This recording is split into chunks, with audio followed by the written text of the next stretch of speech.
Tá certo, o prazer é todo nosso.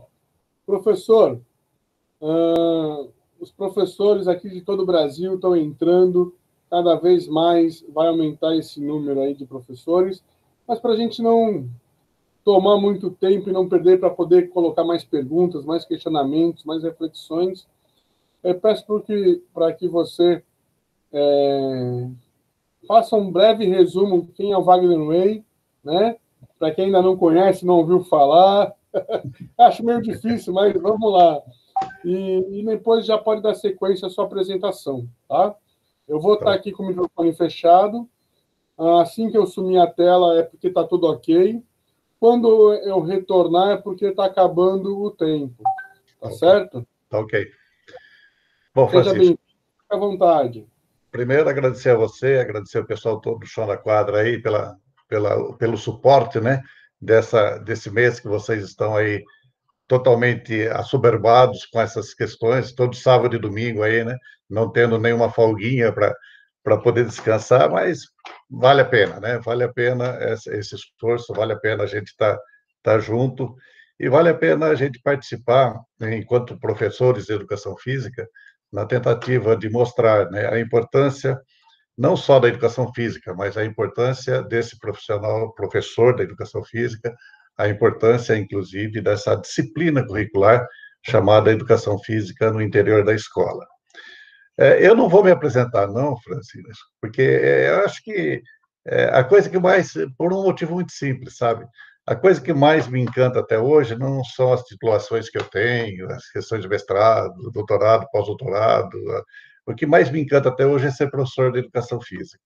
Então, eu acho que isso basta, quer dizer, isso basta saber que eu sou professor de educação física, estou quase no final da minha carreira e sempre falo para os meus alunos de graduação, se eu tivesse a idade deles, hoje eu voltaria a fazer educação física, porque sei qual é a importância dela, sei o que a gente pode tratar a partir da educação física, e principalmente nesse tema que você colocou, mostrar a inter-relação da educação física com a possibilidade até de justiça social, até a possibilidade de nós fazermos coisas importantes, né?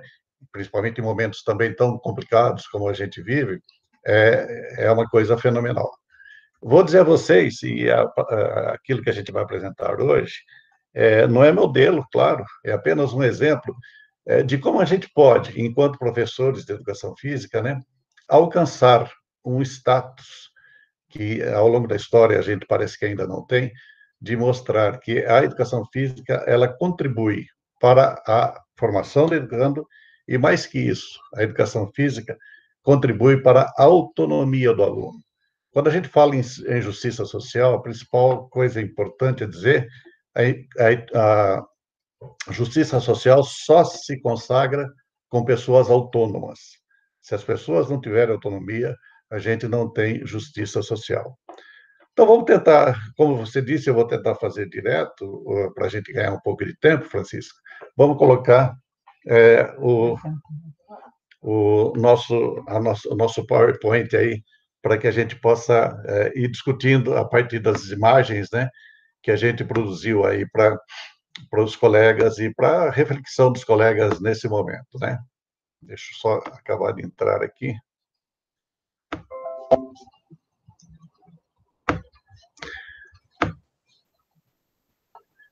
Então tá aí, o tema, né?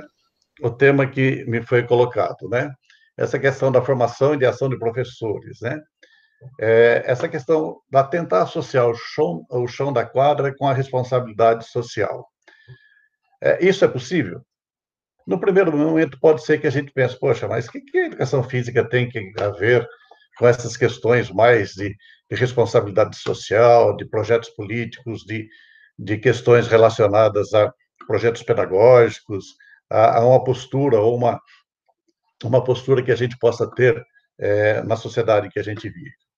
A gente não vai tentar inventar nada, a gente apenas vai pegar as coisas que já são tradicionais da educação física e mostrar que se a gente fizer um pouquinho de esforço e uma reflexão um pouquinho mais aprofundada, a gente consegue trazer os conhecimentos da educação física, que eu sempre também tenho dito aos meus alunos de graduação, que os conhecimentos da educação física são fabulosos, são fabulosos. Não tem que alterar nenhum conhecimento da educação física, nenhum conteúdo da educação física. O que a gente tem que fazer é trazê-los, né, para a amplitude social e para a responsabilidade que nós temos enquanto professores. Para iniciar, 3 frases aqui interessantes. Olha, nenhuma época acumulou sobre o homem os numerosos e diversos conhecimentos como a nossa. Acho que nós concordamos com isso, né? Que nós estamos numa época em que a produção de conhecimento é grande e que nós temos, né, o acúmulo desses conhecimentos todos. Uma segunda frase: nenhuma época conseguiu formar esse saber tão pronta e facilmente acessível. Também acho que nós não temos dúvida disso, né? As gerações anteriores sabem o quanto era difícil você acessar a conhecimentos dentro da escola. Hoje, por exemplo, nós estamos aqui com a tecnologia que nos permite isso com a maior facilidade, né? E com a maior acessibilidade. E uma terceira frase: mas nenhuma época tão pouco menos soube menos o que é o homem. Parece que essa contradição está presente hoje em dia. A gente tem conhecimento, a gente tem acesso fácil ao conhecimento, mas a gente está tendo grandes problemas de relações humanas, né? Essas 3 frases parece que foram ditas hoje, né? Porque isso aqui reflete o mundo atual. Mas, na verdade, elas foram ditas já há quase 100 anos atrás, na primeira metade do século passado, pelo Martin Heidegger, para mostrar que todas as disciplinas ou todas as matérias que compõem a formação de alunos nas escolas, elas devem ter essa responsabilidade de buscar a melhoria das relações humanas. E a educação física não foge a isso. Nós... Wagner, Oi. Deixa eu você um minutinho, por favor. Ah. Essa barra verde que está aparecendo, você consegue minimizar ela? Dos 2 lados? Não, uma barrinha verde que está bem em cima da educação física. Isso. Ixi. Pega na festinha. Deixa eu ver se dá para tirar ela aqui. Ocultar. Ah, tá. Aqui? Essa? Isso, perfeito. Legal. Valeu. Obrigado. Nós temos uma tradição na educação física que acho que todos nós aqui concordamos, né? As nossas áreas prioritárias de atuação estão ligadas, né, à educação e à saúde. E essas áreas prioritárias, quando a gente vai para a história da educação física, e eu quero passar muito rápido nisso, porque não é o foco, não é ficar reclamando das coisas, eu quero dizer que, historicamente, a gente sempre tinha um certo problema, né, do desenvolvimento da nossa área de conhecimento nas 2 áreas, não era só na educação. Na educação, a gente teve ela como disciplina curricular, e, enquanto disciplina curricular, a gente vai ver que a gente tinha alguns probleminhas históricos na educação física escolar. E também temos ela no ensino formal, para todas as idades, inclusive. E na saúde, nós temos ela, historicamente, para orientação e prevenção, e temos ela na questão da qualidade de vida, que também nós vamos ver que nós tivemos alguns problemas históricos de acessar com competência o desenvolvimento dessa nossa relação com a saúde. Por quê? Porque em ambas essas áreas, tanto na educação como na saúde, a crítica que nós temos, né, é que ela sempre trabalhou ou ela sempre produziu até conhecimentos de uma forma acrítica. Se é de uma forma acrítica, e acho que nós temos que concordar que durante muito tempo foi assim, se é de uma forma crítica, nós não conseguiremos trabalhar ou colocar nas nossas aulas a perspectiva de justiça social. Nós não conseguiremos colocar nas nossas aulas a busca da autonomia desses nossos alunos. Por quê? Porque na educação, durante muito tempo, ela foi um mero adestramento. Adestramento esse, que era trabalhado com o que eu chamo aqui, claro, bem exagerado, de um corpo burro. Por quê? Porque nós dávamos as aulas, ou nós tínhamos as aulas, simplesmente para repetir os movimentos, repetir aquilo que estava sendo colocado, e em nenhum momento era questionado o porquê daquilo. E também nós aprendíamos, em relação ao nosso corpo, o que eu brinco da metodologia do Jack Stripador, né? porque a gente aprendia parte por parte. Dou apenas um exemplo para ficar claro o que eu estou querendo dizer com isso. Como que eram as nossas aulas de voleibol, né, na escola, né, nessa visão tradicional? A gente tinha, por exemplo, aulas de toque, aulas de manchete, aulas de saque, achando que um monte de aulas de toque, um monte de aulas de manchete, um monte de aulas de saque faria com que nós jogássemos voleibol. A história mostra que muita gente teve essas aulas todas, né, e não pratica voleibol até hoje.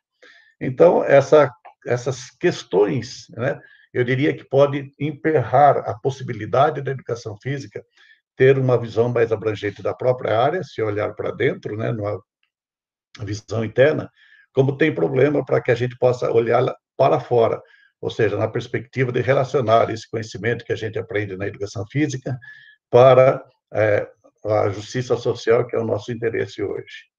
E também, nas questões de saúde, nós sempre aprendemos, ou quase sempre aprendíamos, conceitos muito inadequados, né? Em que a gente não conseguia efetivamente mostrar a importância dessa educação física para a saúde, apesar de muitos, né, de muitos artigos produzidos, né, pesquisas feitas, mas isso não se efetivava no interior da escola na ação do professor de educação física. Se nós queremos mudar, nós temos que efetivamente fazer isto, né?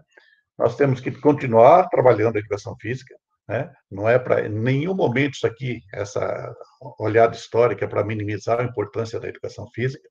Nós temos que efetivar a educação física de uma forma, de uma educação permanente e de uma educação crítica, para que as pessoas, inclusive ao sair da escola, levem para a sua vida toda aqueles ensinamentos que nós tivemos enquanto detentores de um conhecimento importante para a vida, e que esse conhecimento deve ser permanente e que deve ser e deve ter sido recebido de uma forma em que eu possa criticamente concebê-los, esses ensinamentos todos. Se é assim, além dos conhecimentos, quando a gente fala de conhecimento, a gente está falando de uma certa forma de conteúdo, está falando de uma certa forma daquilo de matérias no linguajar comum, mas além dos conhecimentos, ou seja, do saber relacionado ao conhecimento, esse saber relacionado ao conhecimento deve nos fazer modificações. E a educação física tem excelentes oportunidades para, através dos seus saberes, poder fazer mudança de atitudes. Atitudes essas que são hoje faltantes nas relações humanas. Eu imagino que estes valores, por exemplo, aqui colocados, são valores em que, em aulas de educação física, eu posso tranquilamente mostrar bem claramente para os nossos alunos, através de uma prática, através da discussão dessas aulas, eu posso mostrar aos alunos e operacionalizar situações em que na educação física isso aqui possa ocorrer. Acho que isso aqui fica muito mais difícil de ser operacionalizado, talvez por outras disciplinas curriculares. Mas eu posso utilizar da minha disciplina chamada Educação Física na escola para discutir, para analisar e para refletir a importância desses valores.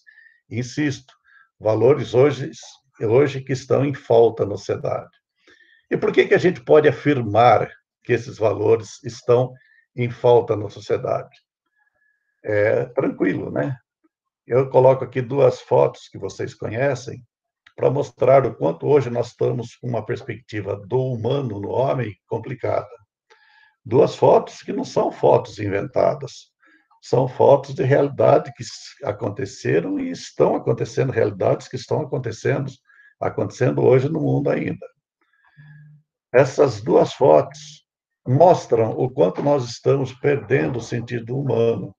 A primeira, da menininha, quando o fotógrafo apontou a ela a câmera fotográfica e ela levantou as mãos. E a segunda, vocês se lembram, né, do falecimento desse menininho que estava tentando sair de uma zona deflagrada pela guerra, né? Então, está na hora de a gente poder colaborar. Justiça social é colaborar com a vida.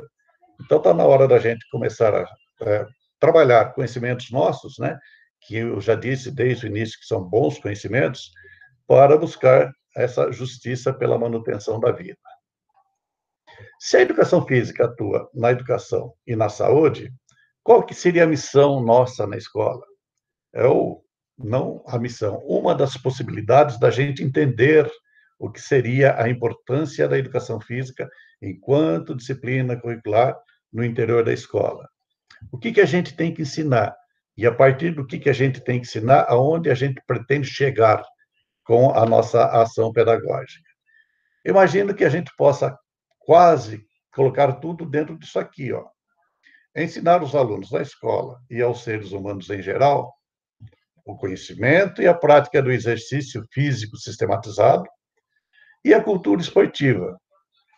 Por que eu estou dando também clareza a essa questão da cultura esportiva?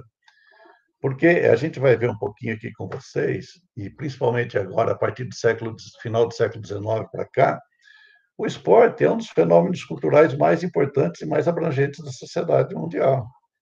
Então, nós temos, se esse é um dos nossos conhecimentos, nós temos que trabalhar essa questão da valorização da cultura esportiva.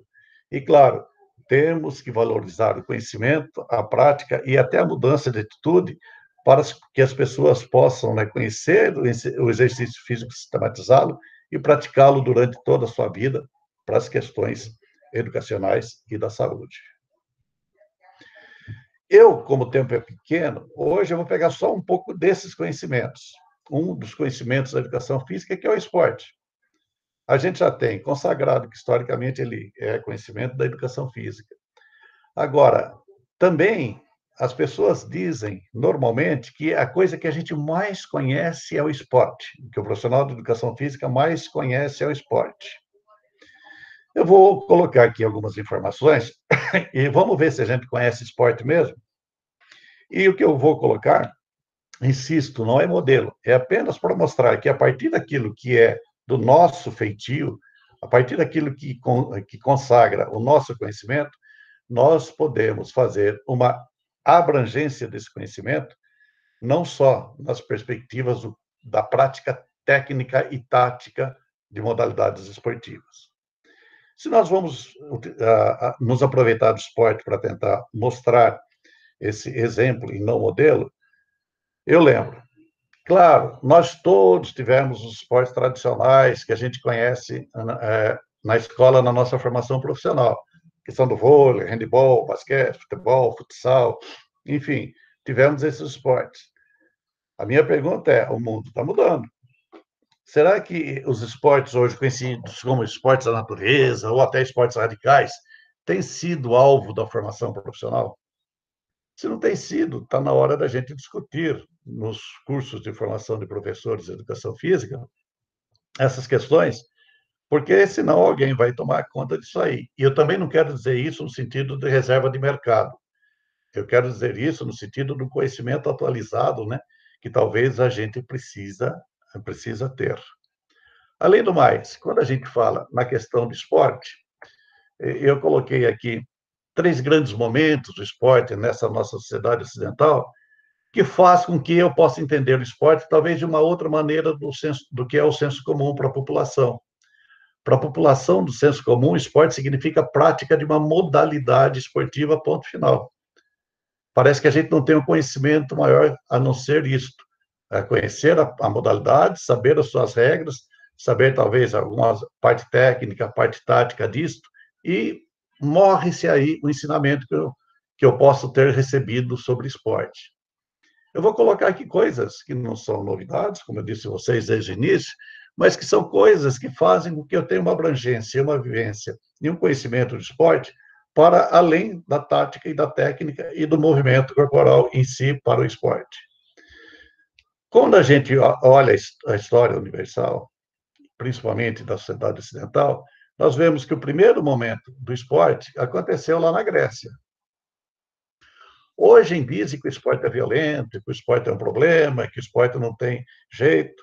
Inclusive, Francisco, eu sempre digo, eu fui convidado uma vez para falar sobre o esporte na escola, num congresso, era Congresso Pan-Americano de Educação, não era nem de Educação Física. E me deram o tema que tinha que tirar o esporte da escola porque ele era muito violento e gera violência. Eu me lembro que eu entrei no auditório para falar sobre isso e provoquei. Falei, olha, vocês me deram um tema que eu não sei falar.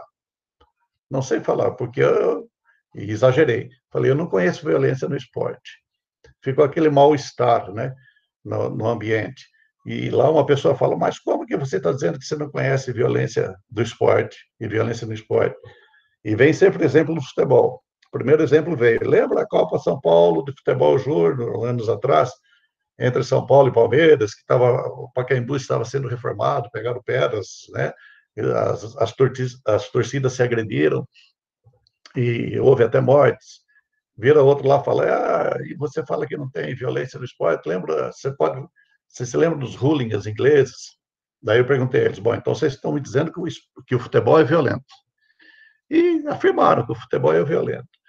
Como eu sabia que ia acontecer isso, eu levei, na época, duas fitas cassete. Né? A primeira era do campeonato de futebol, nas 17 regras, com árbitro, com bandeirinhas, com tudo certinho, campo demarcado, as equipes com uniformes, tudo bonitinho. Só que era um campeonato de futebol das tribos indígenas do Alto Xingu. E quando saía um gol para um lado, todo mundo comemorava, saía outro lado, todo mundo comemorava. Eu perguntei para os assistentes, vocês não disseram que o futebol é violento? Cadê a violência aqui? Não estou vendo violência nenhuma. Eles não estão jogando futebol? Não estão praticando futebol nas suas regras? Cadê a violência?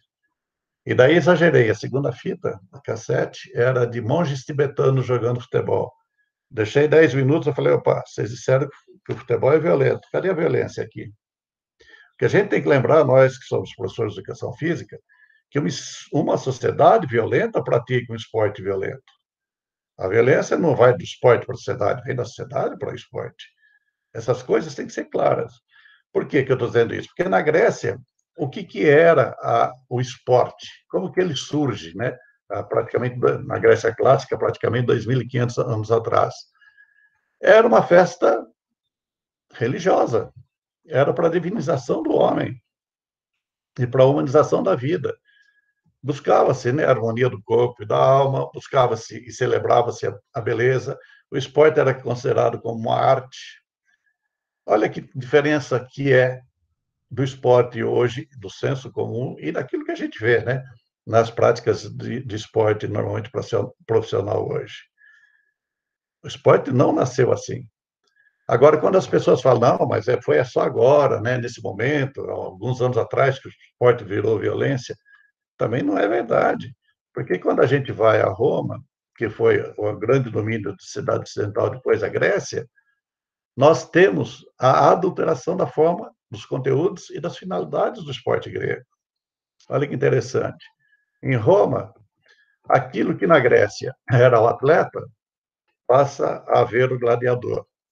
Aquilo que era a coroa de louros, passa à exploração do espólio dos vencidos. Que na Grécia tinha o estádio, em Roma vira o circo. Aquilo que era uma festa espiritual vira orgia da carne. Aquilo que era virtude do esporte passa a ser baixeza dos instintos. Aquela festa que era da beleza passa a ser um mero entretenimento grotesco. E aquilo que era homenagem aos deuses passa a ser um capricho dos imperadores. Ou seja, essa deformação já houve há muito tempo também. Agora, a minha pergunta sempre é: quantos de nós que passamos pelos cursos de educação física aprendemos isso, discutimos isso, para inclusive ensinar isso na escola? Para mostrar que a abrangência do esporte e os sentidos do esporte é bem maior do que a mera prática esportiva.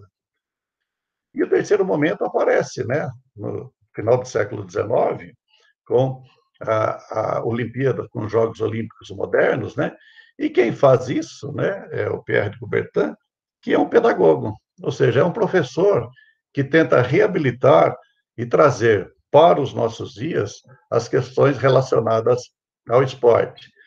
E a famosa expressão sítios, altos e fortes não significa apenas ganhar medalha de ouro. O sentido é que nós possamos, através do esporte, cumprir as obrigações da nossa existência, ir mais longe, ir mais alto nessa perspectiva de viver melhor a vida. Significa buscar a expressão máxima da excelência humana. Olha quanta coisa eu posso trazer do esporte, que eu chamaria estrito sensu, para o sentido efetivamente do esporte e ensinar essas coisas na escola, essas coisas da superação, essas coisas de buscar transcendência de todas as formas que são possíveis, né? E todas as formas éticas possíveis, evidentemente, né? Quanto ao conteúdo, né, ou ao conhecimento que a gente explora na escola, né? Como que a gente deveria, então, explorar esse conhecimento? Aqui não é modelo, aqui é apenas um exemplo de como a gente pode transformar aquele conhecimento que a gente tem em conhecimento associado às coisas mais abrangentes que estão dentro da sociedade. Claro, ninguém vai parar de dar aula de basquete, de handebol, de vôlei. Não, nós vamos dar aulas disso também. Mas a gente não pode só dar aula disto. O sentido da educação física na perspectiva no esporte na escola não pode se reduzir apenas a fazer as pessoas aprenderem a jogar essas modalidades esportivas. Além disso, se eu quero responsabilidade social, e aqui eu trago o Paulo Freire, né? Eu quero lembrar que não existe educação neutra, isso é do Paulo Freire. Toda neutralidade afirmada é uma opção escondida. Para entender isto, no sentido de que a gente está colocando aqui hoje, para entender isso na perspectiva das possibilidades do esporte enquanto uma abrangência importante para a ação do professor da escola da educação física. Eu peguei um tema do esporte, legado esportivo. O que a imprensa falou do legado esportivo? Nas duas primeiras décadas desse século XXI, o Brasil teve no centro de todas as expressões esportivas possíveis. Nós tivemos aqui Jogos Pan-Americanos, nós tivemos aqui o Mundial de Futebol, nós tivemos os Jogos Olímpicos, os Jogos Paralímpicos, enfim, estivemos no centro, né, da manifestação esportiva mundial. Então, eu peguei esse tema, legado esportivo, e esse tema, legado esportivo, foi amplamente explorado pela imprensa. Só que, ao explorar esse tema, em aulas de educação física, se eu estou querendo trazê-lo todo de uma certa forma para o conhecimento da sociedade, é óbvio que eu não posso esconder de que nesses eventos houve isto, né? Houve tremendos problemas, né? Que eu diria eticamente condenáveis, e, claro, economicamente condenáveis também. Agora, também, é bom que se lembre que muita gente eu ouvi falar, tá vendo? Se não tivesse construído esses estádios, a gente estaria com uma educação boa, com uma saúde boa. Pô, pera lá. Discutir se era, por exemplo, prioridade para o Brasil sediar esses eventos todos, é claro que nós devíamos discutir. E talvez até chegar à conclusão de que não seria a hora para se fazer isso. Agora, colocar na parte do esporte os problemas nacionais que nós temos, como os que estão aí. Não acontece só no esporte. E mais, antes também, a nossa saúde, os nossos ambientes de saúde e os nossos ambientes de educação já não eram bons. Quer dizer, não foi a partir disso que eles ficaram ruins. Claro que nós temos que lembrar que nós criamos, né, alguns elefantes brancos. Óbvio que foram criados elefantes brancos, porque essas ocasiões sempre são, de uma certa forma, explorações políticas das coisas e econômicas das coisas. Hoje no Brasil, estádios, né, para 50 mil pessoas, onde a média de público, por exemplo, da primeira linha ou da primeira classe das equipes futebolistas não dá 1.000 pessoas, às vezes, por jogo. Então, temos que saber disso e contar com isso. Claro que a imprensa sempre falou que as instalações esportivas ficariam, e sempre legado era isso, instalações esportivas, ficariam, né, para a melhoria da prática esportiva da população brasileira. Se instalação esportiva é e seria a melhoria, se legado esportivo fosse apenas isso, a gente já sabia que não ia dar certo. Vou mostrar por que a gente já sabia que não ia dar certo. Vou colocar aqui algumas instalações esportivas. Olha isso aqui. Instalações esportivas de Olimpíada de Inverno. E país de primeiro mundo. Isso aqui, Cortina d'Ampezzo, na Itália. Olha como está. A gente já sabia. Olha outra aqui também de Olimpíada de Inverno. Grenoble, na França. Olha isso aqui. Vamos agora para esse verão. O que é isso aqui? Olimpíada da Grécia, 2004. Olimpíada da Grécia, 2004.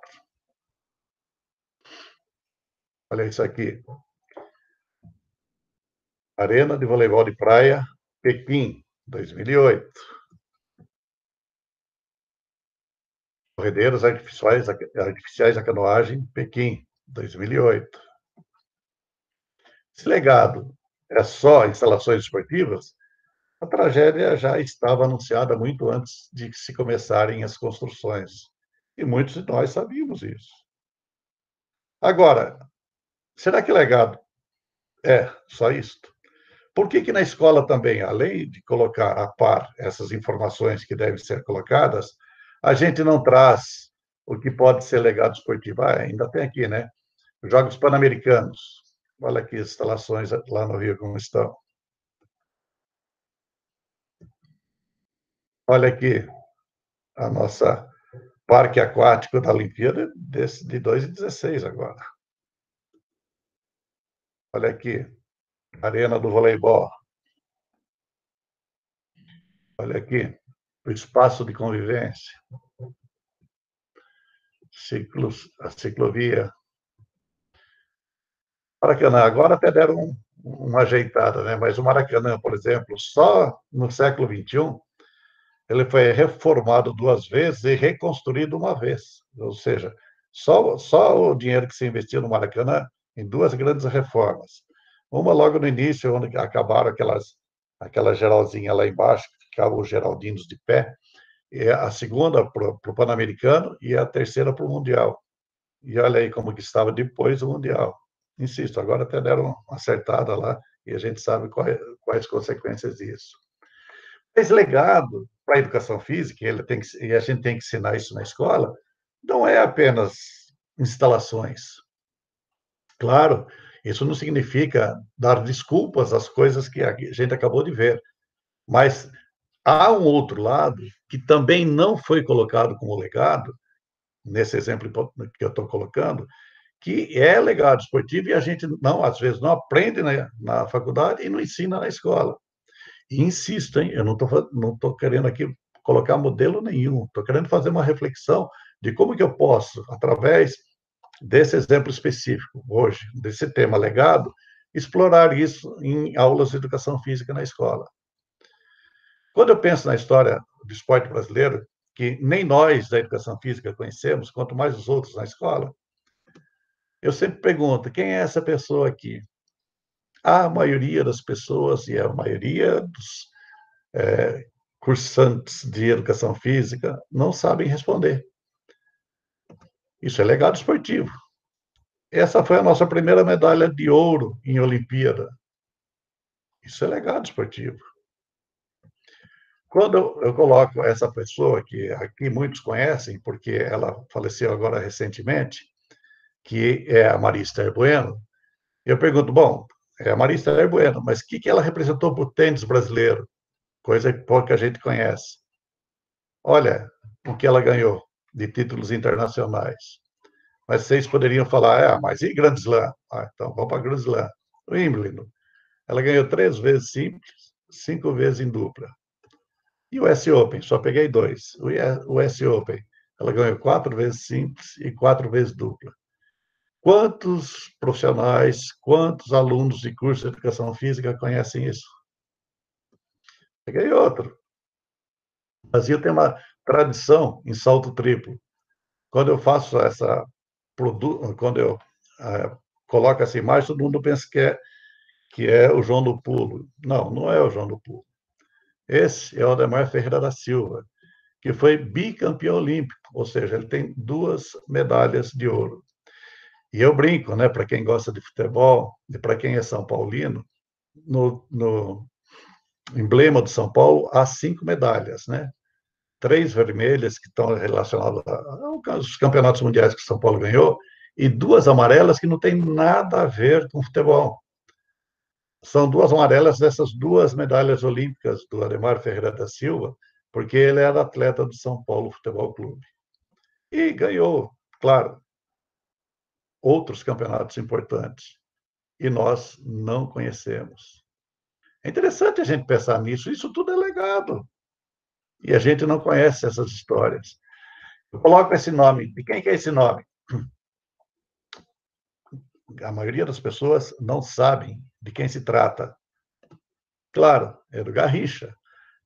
E quando eu falo que a gente pode associar o nosso conhecimento da educação física com outros conhecimentos, quando eu coloco o Garrincha aqui, olha que coisa linda que foi escrita aqui, ó. Se há um Deus que regula o futebol, esse Deus é, sobretudo, irônico e farsante. E Garrincha foi um de seus delegados incumbidos de zombar de tudo e de todos nos estádios. Mas, como é também um Deus cruel, tirou do estonteante Garrincha a faculdade de perceber sua condição de agente divino. Foi um pobre e pequeno mortal que ajudou um país inteiro a sublimar suas tristezas. O pior é que as tristezas voltam, e não há outro Garrincha disponível. Precisa-se de um novo que nos alimente.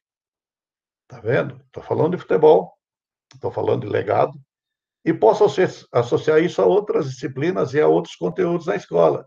Porque, afinal de contas, quem escreveu isso aqui, né, foi uma pessoa quase insignificante, né, que é o Carlos Drummond de Andrade. Ou coisas desse tipo que vocês conhecem, porque isso aqui está mais perto da realidade de vocês. Mas, ao mesmo tempo que vocês conhecem isso que está mais perto da realidade de vocês, talvez isso vocês não conheçam. O Brasil já foi bicampeão mundial de basquetebol masculino. E esse time aqui é o time que foi bicampeão mundial. Coisa fabulosa. Uma das poucas coisas, né, que são gostosas, sabe, quando a gente chega à idade de velhos, né, é que a gente teve o privilégio de ver isto. E aqui havia 2 jogadores aí, né, o de carequinha aqui, bem à esquerda, abaixado, que era o Mauri Passos, e o terceiro depois dele, indo para a direita, que era o Vladimir Marques, que eram jogadores sensacionais de basquete. E eu tive o privilégio de ver esses jogadores, porque, afinal de contas, o Vladimir e muitos que estão aí eram do 15 de Piracicaba, aqui de Piracicaba, que, na época, as decisões dos campeonatos brasileiros, sul-americanos, davam entre 15 e Sírio. A maioria era de Sírio, né? Que eram as 2 grandes equipes de basquete masculina. E ainda associando as coisas, né? Está aqui o Eduardo Galeano, que também faleceu, acho que há uns 3 anos atrás, né? Escritor uruguaio, que escreveu um livrinho escrito assim, ó, Futebol ao Sol e à Sombra. E eu peguei 3 frases desse livro, apenas para mostrar como exemplo da importância do esporte e como que a gente, enquanto professor de educação física, pode fazer a associação que a gente quiser a partir do momento que a gente se dedica a isso. Uma das frases, o gol é o orgasmo do futebol. E como orgasmo, o gol é cada vez menos frequente na vida moderna. Interessante essa frase do Galeano, né? A segunda, um jornalista perguntou a uma teóloga alemã, como a senhora explicaria ao menino o que é felicidade? Não explicaria, respondeu. Daria uma bola para que brincasse. E a terceira, há alguns povoados e vilarejos do Brasil que não têm igrejas, mas não existe nenhum sem campo de futebol. Está vendo a importância, apenas nesse exemplo que eu peguei do esporte, enquanto um dos nossos conhecimentos, e como a gente pode associar isso a tudo que a gente tem possibilidade, seja para discutir autonomia de alunos, seja para discutir justiça social, seja para discutir as questões que impedem a possibilidade da melhoria do ato educativo e assim por diante. Eu trabalho há muito tempo numa perspectiva teórica que é de Merleau-Ponty, Maurice Merleau-Ponty da fenomenologia. E ele tem uma pequena frase que eu sempre coloco no final dessas nossas apresentações. E a pequena frase é a seguinte: a máquina funciona, o corpo vive. Se nós, professores de educação física, soubermos que nós estamos trabalhando na nossa ação diária, dos nossos conhecimentos na escola, com alunos que são corpos viventes, e não apenas máquinas que precisam ser melhor azeitadas para render mais, a gente muda 80% da importância da educação física na escola. Por isso que eu sempre falo, não esqueçam dessa frase. A máquina funciona, o corpo vive. Eu, professor de educação física, trabalho com corpos viventes de alunos, e não com corpos máquinas que eu tenho que apenas azeitá-las para render mais. Enfim, Francisco, eu acho que essa é o que a gente gostaria de colocar hoje, né, como possibilidade de reflexão a todos nós que somos professores de educação física e a todos nós que somos que vivemos, né, e que gostamos de viver a educação física numa perspectiva adequada para desenvolvimento dessa importante disciplina na escola. Fico aí para que você possa, sei lá, ver algumas questões que foram levantadas. Acho que cumpri os 30 minutos aí que você, ou talvez passei um pouquinho mais, cumpri os 30 minutos aí que você tinha solicitado. Professor, excelente explanação, muito obrigado por essa tarde riquíssima. Professor, tem alguns questionamentos, sim. Eu vou tentar aqui pincelar o máximo aqui para você poder responder. A primeira pergunta vem do professor Luiz, né? Ele deseja boa tarde, enfim. Se o esporte coaduna-se a uma história universal... desculpa, vou começar de novo.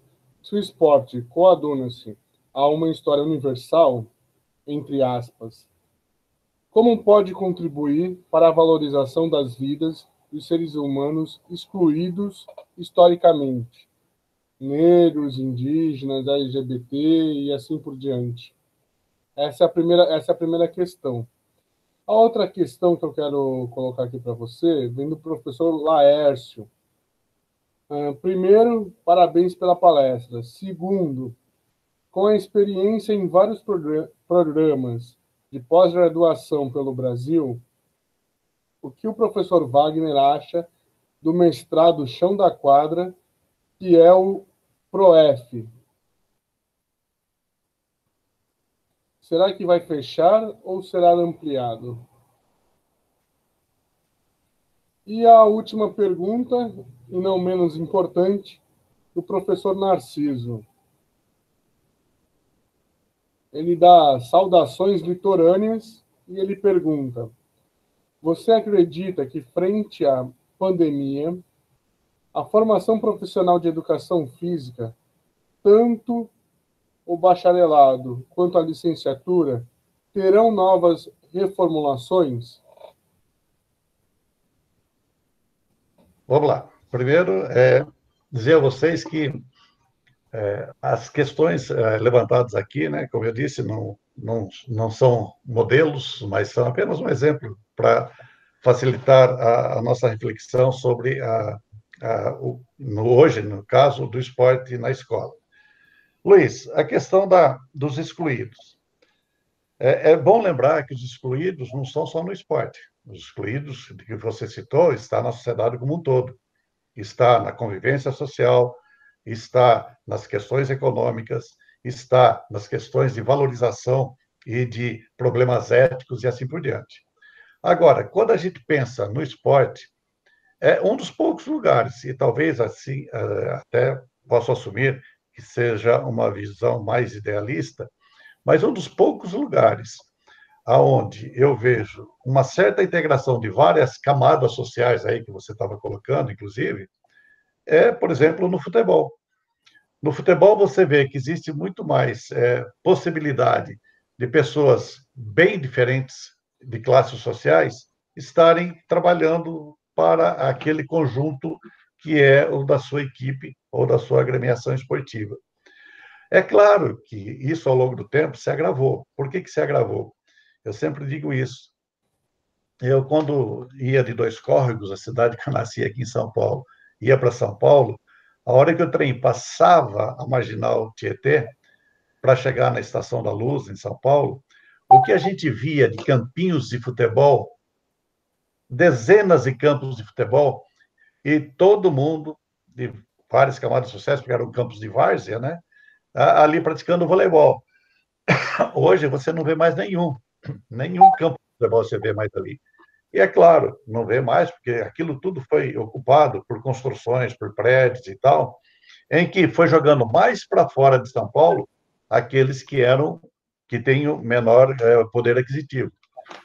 Essa questão é a questão que está presente na sociedade, mas que a gente pode, através do esporte, tentar, eu diria, contribuir para que ela não seja pior do que ela já é. Agora, lembra você, também não tenho solução, claro, mas lembra você, que você conhece, e todos nós conhecemos, grandes atletas que se fizeram e que foram nomeados como grandes atletas brasileiros, e eu não estou dizendo nem que o esporte tem que ser para produzir só atletas, mas grandes atletas brasileiros que vêm de condições sociais humildes e que chegaram, através do esporte, a ser consagrados. Insisto que essa não é a função da educação física na escola. A função da educação física na escola é, inclusive, através do esporte, abarcar as diferentes manifestações que nós temos de alunos dentro da escola. Eu aqui não posso excluí-los das aulas de educação física. Eu tenho que trazê-los sempre para junto de mim. E sei que isso é difícil, Luiz. Laércio, quanto ao mestrado do chão da quadra, né, questão de fechar ou não, eu acho que nós ainda temos uma perspectiva de mestrado. Eu não sei, o Francisco, a possibilidade é do mestrado profissionalizante ou acadêmico? Acredito que é pelo profissionalizante que ele está citando aqui. Tá.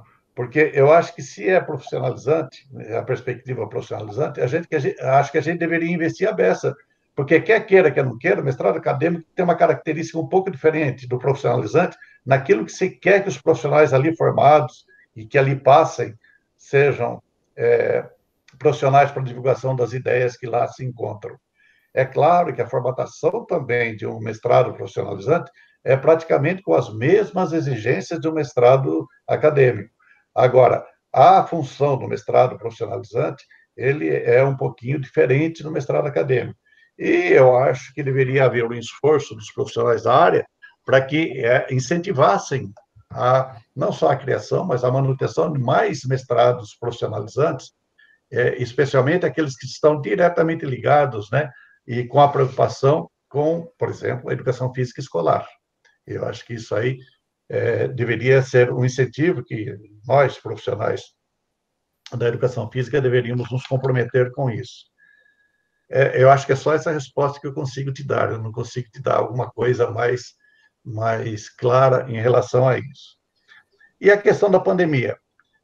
A pandemia vai alterar, sim, a ação profissional na escola. A gente ainda não tem clareza de como será essa alteração, mas que vai haver alterações, isso eu não tenho a menor dúvida, né? E como vai haver alterações, também haverá alterações para a área da educação física. A gente vai ter que começar a se preparar, a se reinventar em algumas ações pedagógicas, porque eu imagino que mesmo depois que já houver vacina e tal, muitas das coisas serão alteradas. Agora, eu acho que o principal problema, talvez, da pandemia, que os profissionais, professores, devem estar preocupados, é com a questão de mercado de trabalho.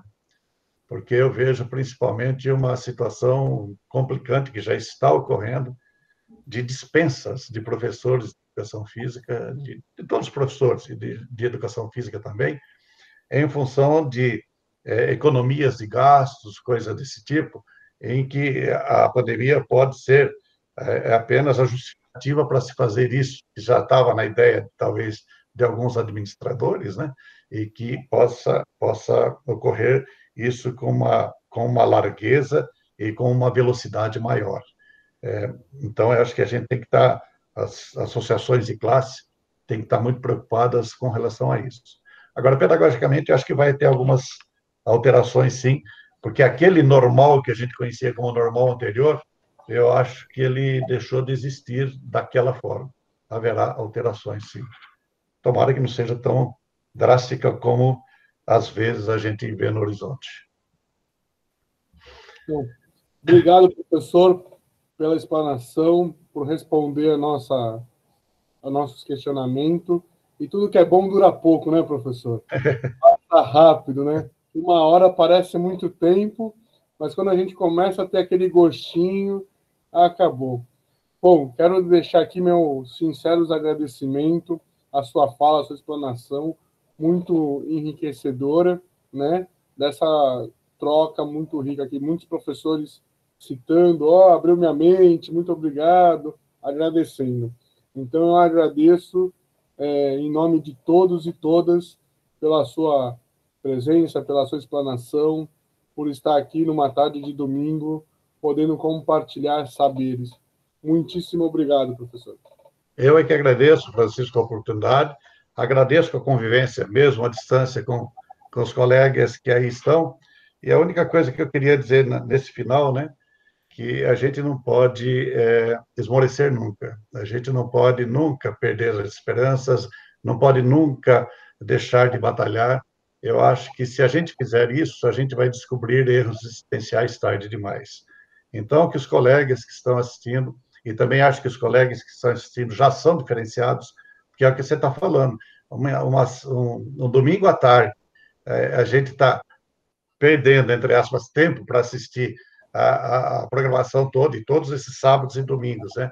A programação do Show da Quadra já revela que as pessoas que aqui estão são pessoas especiais, e por isso mesmo eu acho que merecem todo o nosso aplauso. E, mais uma vez, obrigado, Francisco, pela oportunidade, e a gente vai se encontrando por aí, tá bom? Eu que agradeço, professor. Fica à vontade.